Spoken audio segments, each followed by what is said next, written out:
আমি কিছু দেখতে করে চল।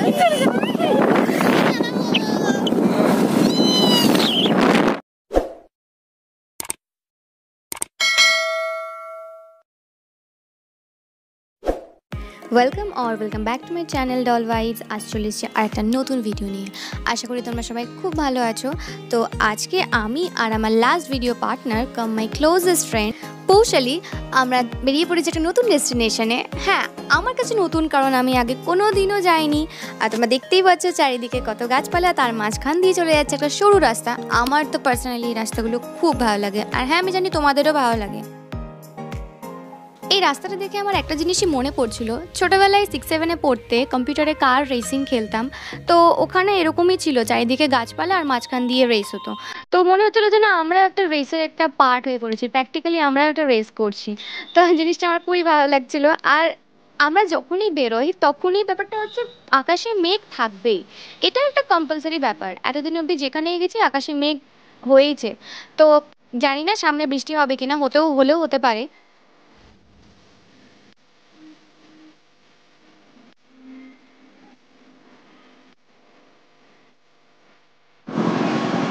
বেশ নাইস না ভিউটা?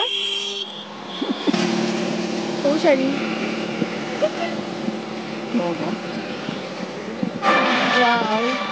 রাস্তা।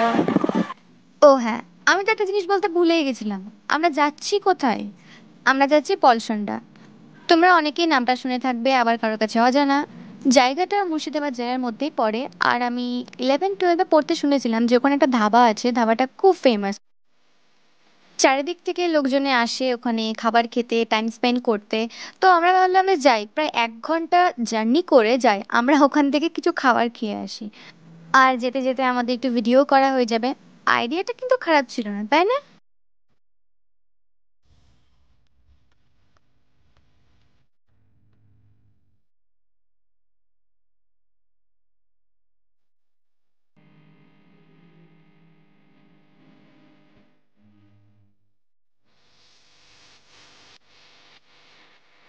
তবে আমরা যা ভেবেছিলাম অনেক দূর যাওয়ার পর ঠিক তাই হলো আমাদের সাথে। বৃষ্টিতে আটকা পড়ে গেছি।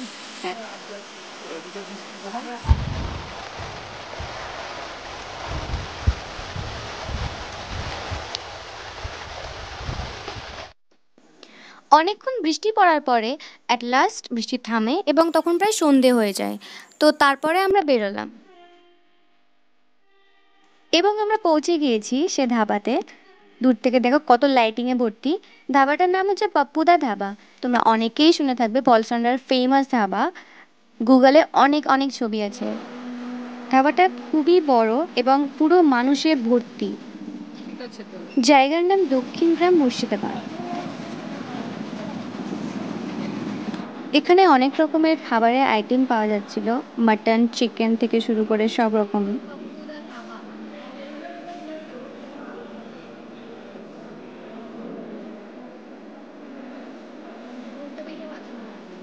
কিন্তু আমরা এখানে ধাবা স্টাইলের রুটি আর এগ তড়কা খেতে এসেছিলাম, তো ওগুলোই অর্ডার করলাম আর কোল্ড ড্রিঙ্কস নিলাম। তড়কাটা খুবই টেস্টি ছিল। তাছাড়া ফুডের কোয়ালিটিও খুবই ভালো, আমরা জমিয়ে খেয়েছি।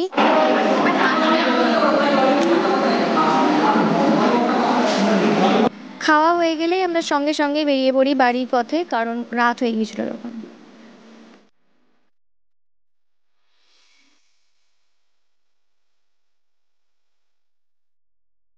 যাওয়ার পথে একটা ইনসিডেন্ট হয়েছিল আমাদের সাথে, মানে ভয়ঙ্করও বলতে পারি আবার মজারও বলতে পারি আমি। তো ব্যাপারটা হচ্ছে আমরা যাচ্ছিলাম এরকম অন্ধকার রাস্তার মাঝে। তো সিরিয়ালে, ভূতের সিরিয়ালে যেমন দেখায় না যে রাস্তার মাঝে একটা লোক দাঁড়িয়ে থাকে, তো একটা ভয়ঙ্কর লাগে দেখতে। তো এরকম হয়েছে, এরকম অন্ধকার রাস্তার মাঝে একটা লোক দাঁড়িয়ে আছে। তো লোকটা হাত বাড়িয়ে দাঁড়িয়ে আছে।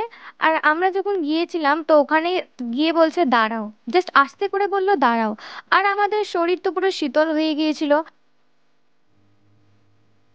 তখন থেকে মানে রাস্তার মধ্যে যদি কেউ দাঁড়িয়ে থাকে একা, তো আমরা শুধু ভাবছি যে কেউ একটা ভূত আমাদেরকে দেখা দিচ্ছে, আমাদের পিছনে বসে আছে ঘাড়।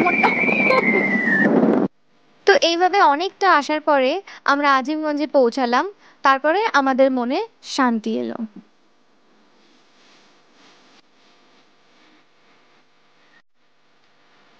এখন আমরা নৌকার ঘাটে চলে এসেছি। ঘাটের এই পার ও ওই পার খুবই সুন্দরভাবে সাজানো।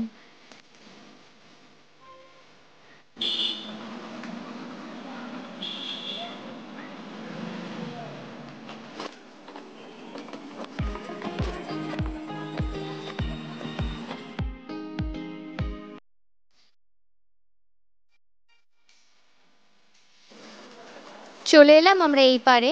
এই পারটাও দেখো খুব সুন্দর করে সাজানো।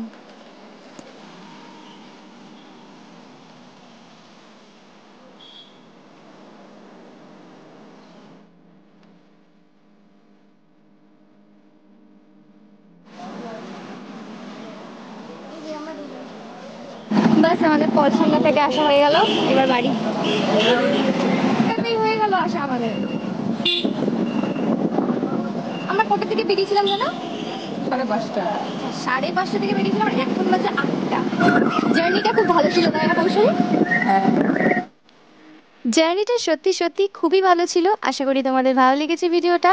ভালো লাগলে তোমরা লাইক, কমেন্টস অ্যান্ড সাবস্ক্রাইব করতে ভুলো না যেন।